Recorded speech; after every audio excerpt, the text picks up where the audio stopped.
किसी ने बड़े कमाल की बात कही है कि अपने जीवन को ऊपर वाले को सौंप दो, क्योंकि आप जीवन भर में जो कर सकते हैं उतना तो वो एक पल में कर सकता है। आपके लिए एक छोटी सी कहानी। यह कहानी महाभारत के युद्ध के प्रारंभ होने से पहले युद्ध भूमि को तैयार किया जा रहा था। कुरुक्षेत्र की भूमि को समतल बनाया जा रहा था, पेड़ों को हटाया जा रहा था। उस युद्ध भूमि का मुआयना करने के लिए एक दिन पहले निरीक्षण करने के लिए भगवान श्री कृष्ण और उनके मित्र धनुर्धर अर्जुन पहुँचे। वो मुआयना कर रहे थे, देख रहे थे तैयारी किस तरीके से चल रही है।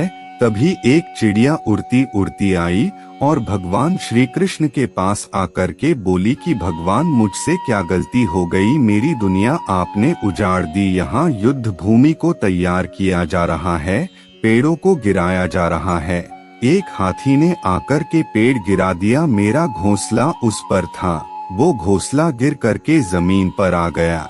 उसमें नन्हे नन्हे बच्चे हैं, हमारी जान बचा लीजिए भगवान, अब सब कुछ आपके हवाले है। भगवान श्री कृष्ण ने कहा कि मैं इसमें क्या कर सकता हूँ, मैं तुम्हारी मदद नहीं कर सकता। यह तो नियति का पहिया है, समय का पहिया घूमता चला जाता है, इसमें मैं क्या कर सकता हूँ बताओ। वो चिड़िया रुआंसी होकर के बोली कि भगवान, मुझे बस एक इजाजत दे दीजिए। भगवान ने कहा कि बोलो, क्या पूछना है, क्या इजाजत चाहिए। तो उस चिड़िया ने कहा कि भगवान, मैं आप पर विश्वास तो कर सकती हूँ ना। भगवान ने हाँ भरी। अगले दिन युद्ध शुरू हुआ और युद्ध की शुरुआत से पहले भगवान श्री कृष्ण ने अपने दोस्त अर्जुन से कहा, अपने मित्र से कहा कि मुझे अपना धनुष और एक तीर दे दो, एक बाण दे दो। अर्जुन ने अपना धनुष सौंपने से पहले पूछा कि केशव, आपने तो प्रतिज्ञा ली थी कि आप शस्त्र नहीं उठाएंगे, क्योंकि अर्जुन की भगवान को शस्त्र क्यों उठाना पड़ रहा है,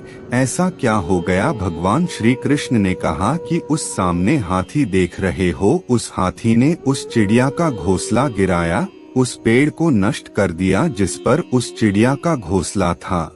मुझे कुछ तो करना पड़ेगा। अर्जुन समझ गया। भगवान श्री कृष्ण ने वो धनुष लिया, एक तीर छोड़ा, लेकिन ये क्या, वो तीर जा करके हाथी को लगा ही नहीं। उसके गले में घंटी लटकी थी, उस पर जा करके लगा और वो घंटी नीचे जमीन पर गिर गई। अर्जुन हंसने लगा और कहने लगा कि माधव, आपसे नहीं हो पाया, मुझे मौका दीजिए, 1 मिनट, मैं उस हाथी को नष्ट कर दूंगा, खत्म कर दूंगा। भगवान ने कहा कि नहीं, नहीं हो गया, बस इतना काफी था। अर्जुन ने भी ज्यादा सवाल जवाब नहीं किए। 18 दिन तक युद्ध चला और उसके बाद में जब पांडवों की जीत हुई तो एक बार फिर से उस मैदान को साफ किया जा रहा था, क्योंकि काफी युद्ध के बाद में जो नुकसान हुआ था, बहुत सारा सामान गिरा पड़ा था, साफ सफाई चल रही थी। भगवान श्री कृष्ण एक बार फिर से अपने दोस्त, अपने मित्र अर्जुन के साथ में उसी भूमि का निरीक्षण करने के लिए निकले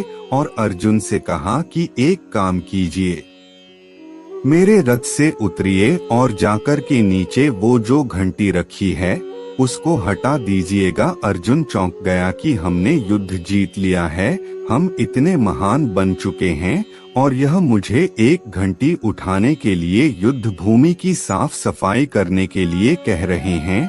लेकिन जानता था भगवान है, कुछ भी कह सकते हैं। रथ से नीचे उतरा, जाकर के उस घंटी को उठाया, साइड किया और जैसे ही उस घंटी को उठाया वैसे ही उसके नीचे से नन्हे नन्हे बच्चे चिड़िया के फड़फड़ाते हुए उड़ान भर ली और वे उड़ गए। अर्जुन की आंखें नम हो गईं। उस घंटी के नीचे था वो घोंसला उस चिड़िया का जो मदद मांगने आई थी। 18 दिन के युद्ध में वो चिड़िया और उसके बच्चे सुरक्षित रहें, क्योंकि घंटी वहां पर उनका सुरक्षा कवच बनकर आ चुकी थी। चिड़िया ने शुरुआत में सिर्फ ये कहा था कि क्या भगवान, मैं आप पर विश्वास तो कर सकती हूँ ना, और भगवान ने ह भरी थी कि दुनिया में हमारे सामने चाहे जो परिस्थिति आ जाए, एक काम कीजिएगा, अपने जीवन को ऊपर वाले को सौंप दीजिएगा, क्योंकि आप जीवन भर में जितना कर सकते हैं उससे कहीं ज्यादा तो वो एक पल में कर सकता है। हमेशा आपसे कहता हूँ कि ऊपर वाले के आशीर्वाद के साथ, अपनी सच्ची मेहनत के साथ और अपनी फैमिली के प्यार के साथ कर दिखाओ कुछ ऐसा कि दुनिया करना चाहे आपके जैसा।